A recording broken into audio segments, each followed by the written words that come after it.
আসসালামু আলাইকুম। অবিরাম বাংলার সংবাদে সবাইকে স্বাগত জানাচ্ছি। আমি নাইম ফাথুম মুবিন। শুরুতেই বিআরবি কেবলস সংবাদ শিরোনাম জানিয়ে দেব এই মুহূর্তে হাতে পাওয়া সর্বশেষ গুরুত্বপূর্ণ আপডেট বাংলা সংবাদ। শুরুতেই জানাবো, বাংলাদেশের শাসন পদ্ধতি সাবেক প্রধানমন্ত্রী শেখ হাসিনাকে দানব বানিয়েছে এমন মন্তব্য করে জাতীয় পার্টির চেয়ারম্যান গোলাম মোহাম্মদ কাদের বলেছেন, দেশের মানুষ আশা করেছে বর্তমান অন্তর্বর্তী সরকার একটি ভালো নির্বাচন উপহার দেবে। একই সঙ্গে তিনি বলেন, আমরা সেই নির্বাচনের আগেই সংবিধান সহ সকল ক্ষেত্রে প্রয়োজনীয় সংস্কার চাই। নির্বাচনের পর যেন কোনো সরকার আর দানব হতে না পারেন। এবারে জানাবো, ডক্টর মোহাম্মদ ইউনূস কয় মাসে নির্বাচন দেবেন সেটা রাজনৈতিক দলের সিদ্ধান্ত। বিএনপি চেয়ারপারসনের উপদেষ্টা জয়নুল আবেদিন ফারুক বলেছেন, ডক্টর মোহাম্মদ ইউনূস কয় মাসের মধ্যে নির্বাচন দেবেন, কখন নির্বাচন দেবেন সেটা রাজনৈতিক দল সিদ্ধান্ত গ্রহণ করবে। আমাদের নেতা তারেক রহমান বলেছেন, বাংলাদেশে এমন একটি নির্বাচনের মাধ্যমে বিএনপি ক্ষমতায় যাবে যে নির্বাচন দিনে হবে, যে নির্বাচনে মৃত মানুষ ভোট দেবে না, যে নির্বাচন কমিশন হাসিনার কথায় নির্বাচন করেছে এমন নির্বাচন কমিশন যাতে বাংলাদেশে আর কোনোদিন না হয়। জানাবো, বিক্ষোভ সমাবেশ ডেকেছে হেফাজত। রাজধানীতে বিক্ষোভ মিছিল এবং সমাবেশের ডাক দিয়েছে হেফাজতে ইসলাম বাংলাদেশ ঢাকা মহানগর। মহানবী হজরত মোহাম্মদ সাল্লাল্লাহু আলাইহি ওয়াসাল্লামের নামে জঘন্য কটূক্তির ঘটনায় প্রতিবাদ এবং দায়ীদের দ্রুত গ্রেপ্তারের দাবিতে আগামী সোমবার বিকাল ৩টায় রাজধানীর জাতীয় মসজিদ বাইতুল মোকাররমের উত্তর গেটে এক কর্মসূচি ডেকেছে সংগঠনটি। এদিকে ভারতের সঙ্গে আমাদের সম্পর্ক আরও ভালো হবে। ভারতের সঙ্গে বাংলাদেশের মধ্যকার সম্পর্ক নিয়ে বিএনপির মহাসচিব মির্জা ফখরুল ইসলাম আলমগীর বলেছেন, বিএনপি ও ভারতের সম্পর্ক নিয়ে কিছু ভুল বোঝাবুঝি ছিল। আমি মনে করি বরফ গলতে শুরু করেছে। আশা করি এই সম্পর্ক আরও ভালো হবে। বাংলাদেশে নিযুক্ত ভারতীয় হাই কমিশনার প্রণয় ভার্মার সঙ্গে বৈঠকের পর ভারতীয় বার্তা সংস্থা ANI-কে দেওয়া সাক্ষাৎকারে ফখরুল ইসলাম এসব কথা বলেন। জানিয়ে দেব, সাবেক ডিসি মশিউর 7 দিনের রিমান্ডে। ছাত্র জনতার আন্দোলন চলাকালে রাজধানীর ধানমন্ডি থানা এলাকায় কিশোর আব্দুল মোতালিব নিহতের ঘটনায় করা মামলায় ঢাকা মহানগর গোয়েন্দা পুলিশের লালবাগ বিভাগের সাবেক উপ পুলিশ কমিশনার মশিউর রহমানকে 7 দিনের রিমান্ড মঞ্জুর করেছেন আদালত। এবং সর্বশেষ জানাবো আন্তর্জাতিক সংবাদ। এবার ইরাক থেকে ইসরায়েলে হামলা। লেবাননের সঙ্গে উত্তেজনার মধ্যে ইসরায়েলি বন্দরে হামলা হয়েছে। মধ্যপ্রাচ্যের দেশ ইরাকের প্রতিরোধ যোদ্ধারা এই হামলা চালিয়েছে। বৃহস্পতিবার টাইমস অফ ইসরায়েল এক প্রতিবেদনে এ তথ্য জানানো হয়েছে। এতক্ষণ শিরোনাম শুনছিলেন, এবার বিস্তারিত। প্রিয় দর্শক, আপনি যদি এই চ্যানেলে নতুন হয়ে থাকেন, ভিডিওটি দেখতে দেখতে চ্যানেলটি সাবস্ক্রাইব করে আমাদের সঙ্গে থাকুন। আর এই ভিডিও সম্পর্কে আপনি আপনার মূল্যবান মতামতটি কমেন্ট বক্সে জানিয়ে দিন। আর হ্যাঁ প্রিয় দর্শক, জানিয়ে দিন ভিডিওটি কোথা থেকে দেখছেন। শাসন পদ্ধতি শেখ হাসিনাকে দানব বানিয়েছে জিএম কাদের। বাংলাদেশের শাসন পদ্ধতি সাবেক প্রধানমন্ত্রী শেখ হাসিনাকে দানব বানিয়েছে এমন মন্তব্য করে জাতীয় পার্টির চেয়ারম্যান গোলাম মোহাম্মদ কাদের বলেন, দেশের মানুষ আশা করেছে বর্তমান অন্তর্বর্তী সরকার একটি ভালো নির্বাচন উপহার দেবে। একই সঙ্গে তিনি বলেন, আমরা সেই নির্বাচনের আগেই সংবিধান সহ সকল ক্ষেত্রে প্রয়োজনীয় সংস্কার চাই। নির্বাচনের পর যেন কোনো সরকার আর দানব হতে না পারে। বৃহস্পতিবার দলের চেয়ারপারসনের বর্ণস্থ কার্যালয় মিলনায়তনে জাতীয় পেশাজীবী পরিষদের সঙ্গে আয়োজিত এক মত বিনিময় সভায় প্রধান অতিথির বক্তব্যে তিনি এসব কথা বলেন। পরিষদের আহ্বায়ক ডাক্তার মোস্তাফিজুর রহমান আকাশের সভাপতিত্বে ও সদস্য সচিব রাকিবুল হাসানের সঞ্চালনায় মত বিনিময় সভায় দলের কেন্দ্রীয় নেতারা বক্তব্য রাখেন। বিখ্যাত ইতিহাসবিদ লর্ড এটনের উদ্ধৃতি দিয়ে জিএম কাদের বলেন, ক্ষমতা মানুষকে দুর্নীতির দিকে নিয়ে যেতে পারে। অসীম ক্ষমতা মানুষকে নিশ্চিতভাবে চরম দুর্নীতিগ্রস্ত করতে পারে। এ কারণেই ভালো নির্বাচনে জনগণের নিরঙ্কুশ সমর্থন পেয়েও একটি রাজনৈতিক দল দানবে পরিণত হতে পারে। এত হত্যা নির্যাতনের পরও আমাদের সন্তানরা আন্দোলন থেকে সরে যায়নি উল্লেখ করে জিএম কাদের বলেন, আমাদের সন্তানদের আত্মত্যাগ বিফল হতে দেব না। যে লক্ষ্য অর্জনে ছাত্ররা জীবন দিয়েছে সেই লক্ষ্য অর্জনে সবাইকে কাজ করতে হবে। তিনি বলেন, জাপা সবসময় জনগণের পক্ষের দল, ভবিষ্যতে জনগণের পক্ষে আমাদের অবস্থান অব্যাহত থাকবে।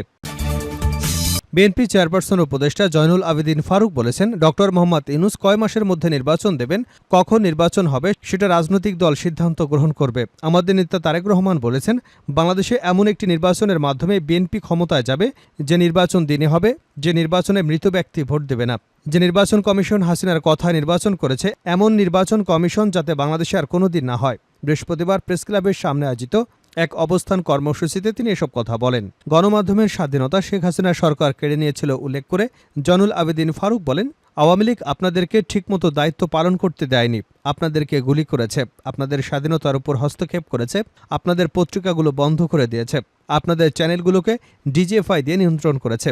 আমরা আশা করছি এই সরকারের অধীনে আমরা বুক ফুলিয়ে স্বাধীনভাবে স্বাধীন কলাম লিখে আপনাদের লেখনী দিয়ে বাংলাদেশের মানুষকে 16 বছরের অত্যাচার গুমের মায়ের বুক খালি হওয়ার ইতিহাস তুলে ধরবেন। তিনি আরও বলেন, আওয়ামী লীগ কুচক্রীরা প্রেতাত্মারা বাংলাদেশের এই সরকারকে অস্থিতিশীল করবার প্রক্রিয়া শুরু করেছে।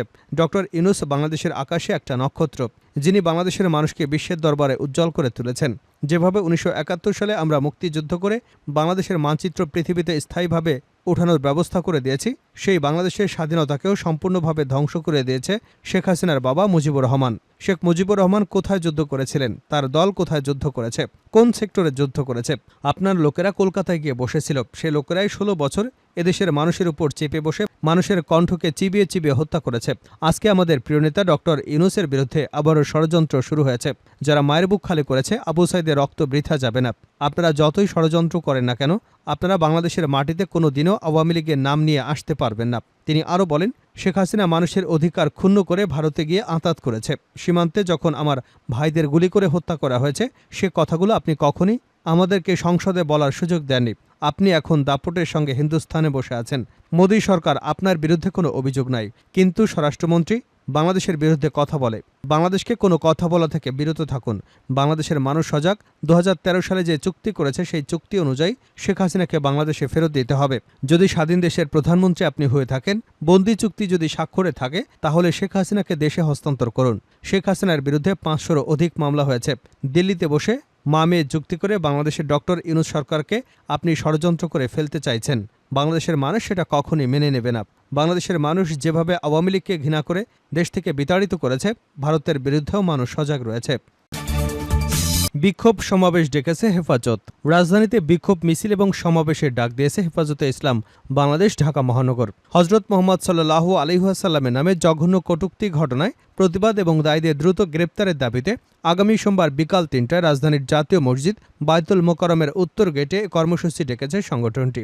বিক্ষোভ সমাবেশে প্রধান অতিথি হিসেবে উপস্থিত থাকবেন হেফাজত মহাসচিব শেখ সাজিদুর রহমান। বৃহস্পতিবার বিকেলে হেফাজতের ঢাকা মহানগর কমিটির দপ্তর সম্পাদক মাওলানা আফসার মাহমুদের সই করা এক সংবাদ বিজ্ঞপ্তিতে এ তথ্য জানানো হয়েছে। এতে বলা হয়েছে, হেফাজতে ইসলাম বাংলাদেশ ঢাকা মহানগরের সভাপতি মাওলানা জুনায়েদ আল হাবিব, সেক্রেটারি মাওলানা মামুনুল হক বলেন, ভারতের মহারাষ্ট্রে হিন্দু পুরোহিত রামগিরি মহারাজ কর্তৃক রাসূল সাল্লাল্লাহু আলাইহি ওয়াসাল্লামের নামে জঘন্য কটূক্তি এবং বিজেপির সংসদ সদস্য নীতেশ নারায়ণ রানে কর্তৃক তাকে সমর্থন করার ঘটনায় বিশ্বের সর্বস্তরের ধর্মপ্রাণ ও নবীপ্রেমিক মুসলমানদের অন্তরে আগুন জ্বালিয়ে দিয়েছে। এই কটূক্তি নিন্দা এবং প্রতিবাদ জানানোর ভাষা আমরা খুঁজে পাচ্ছি না। ভারতের সঙ্গে আমাদের সম্পর্ক আরও ভালো হবে, ফখরুল। ভারতের সঙ্গে আমাদের মধ্যকার সম্পর্ক নিয়ে বিএনপির মহাসচিব মির্জা ফখরুল ইসলাম আলমগীর বলেছেন, বিএনপি ও ভারতের সম্পর্ক নিয়ে কিছু ভুল বোঝাবুঝি ছিল। আমি মনে করি বরফ গলতে শুরু করেছে। আশা করি এই সম্পর্ক আরও ভালো হবে। বাংলাদেশে নিযুক্ত ভারতীয় হাই কমিশনার প্রণয় ভার্মার সঙ্গে বৈঠকের পর ভারতীয় বার্তা সংস্থা ANI-কে দেওয়া সাক্ষাৎকারে তিনি এমন মন্তব্য করেছেন। বুধবার এক প্রতিবেদনে এ তথ্য জানিয়েছে বার্তা সংস্থা ANI। প্রতিবেদনে বলা হয়েছে, বাংলাদেশে অন্তর্বর্তী সরকারের দায়িত্ব গ্রহণের পর ভারতের সঙ্গে সম্পর্কের বরফ গলতে শুরু করেছে বলে বাংলাদেশ জাতীয়বাদী দল বিশ্বাস করে। ফখরুল ইসলাম বলেন, প্রণয় ভার্মার সঙ্গে হওয়া এই বৈঠকে উভয় দেশকে অনেক ইতিবাচক দিকে নিয়ে গেছে। ফখরুল ইসলাম বলেন, বাংলাদেশে গত নির্বাচনের পর থেকে আমাদের সম্পর্ক নিয়ে প্রশ্ন ছিল, কিন্তু এবার আমাদের অফিসে হাইকমিশনার আসায় অবশ্যই পরিস্থিতির উন্নতি হয়েছে, বরফ গলতে শুরু করেছে। 2024 সালের জানুয়ারিতে অনুষ্ঠিত বাংলাদেশের জাতীয় সংসদ নির্বাচন বর্জন করেছিল বিএনপি। তিনি বলেন, ভারত ও বাংলাদেশের মধ্যে সবসময় খুব ভালো সম্পর্ক রয়েছে এবং সম্পর্ক উন্নত হয়েছে, অবশ্যই একটি টার্নিং পয়েন্ট। তিনি বলেন, তার দল ভারতকে আশ্বস্ত করেছে যে ক্ষমতা এলে তারা বাংলাদেশের ভূখণ্ড বিচ্ছিন্নতাবাদী সংগঠনকে ব্যবহার করতে দেবে না। যদিও অতীতে ভারতের উত্তর পূর্বাঞ্চলে বিচ্ছিন্নতাবাদী সংগঠনগুলোকে বাংলাদেশে আশ্রয় দেওয়ার অভিযোগ করা হয়ে থাকে। তিনি আরও বলেন, আমরা দুদেশের মধ্যে স্বাভাবিক সম্পর্ক নিয়ে আলোচনা করেছি। আমরা পানি ভাগাভাগি সমস্যা, সীমান্ত হত্যা, বিদ্যমান বাণিজ্য ভারসাম্য নীতির কথা উল্লেখ করেছি। একই সময় ভারতের প্রধান ইস্যু ছিল নিরাপত্তার সমস্যা। আমরা আশ্বস্ত করেছি, আমরা ক্ষমতায় থাকলে আমরা নিশ্চিত করব এই ভূখণ্ডটি বিচ্ছিন্নতাবাদীরা ব্যবহার করবে না। এবার ইরাক থেকে ইসরায়েলে হামলা। লেবাননের সঙ্গে উত্তেজনার মধ্যে ইসরায়েলের বন্দরে হামলা হয়েছে। মধ্যপ্রাচ্যের দেশ ইরাকের প্রতিরোধ যোদ্ধারা এ হামলা চালিয়েছে। বৃহস্পতিবার টাইমস অফ ইসরায়েলের এক প্রতিবেদনে এ তথ্য জানানো হয়েছে।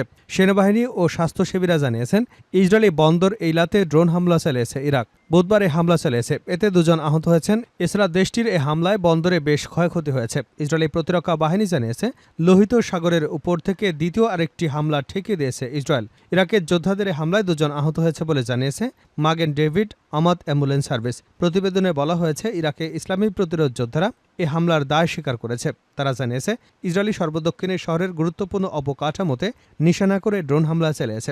সামাজিক যোগাযোগ মাধ্যমে ছড়িয়ে পড়া ভিডিওতে দেখা গেছে, ইসরায়েলের একটি বন্দরে ড্রোন হামলা চালানো হয়েছে। এ সময় বন্দরটি থেকে ব্যাপক ধোঁয়া উঠতে দেখা গেছে।